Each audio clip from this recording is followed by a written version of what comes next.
আসসালামু আলাইকুম। ঢাকা শহরে যখন বলে সকালবেলা মাইক দিয়ে যে আজকে কারেন্ট থাকবে না, অর্থাৎ কারেন্ট না থাকলে তো পানিও থাকবে না। এই দেখেন, এটা ভরছি, এটা ভরছি, এই যে এই ড্রাম ভরছি, এই যে এই ড্রামও কিন্তু পানিতে ভরা, আরও আছে বোতল, ফিল্টার, যেই জায়গা চা লাগে। আর দেখবেন এই দেখেন, এমনকি বদনাটাকেও ভরে রাখছি যে একবার তো কাজ চালানো যাবে।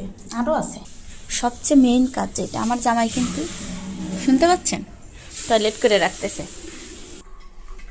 এই দেখেন, এই বলে পানি, এটার মধ্যে পানি, সব কিছু ভরে ফেলাইছি। এখন পানি গেলেও আর কোনো সমস্যা নেই, আমরা মাত্র 3 জন মানুষ, সারাদিন আমাদের চলে যাবে। হাত মুখ সব কিছু ধোয়া শেষ। এখন কারেন্ট তুমি টাটা বাই বাই।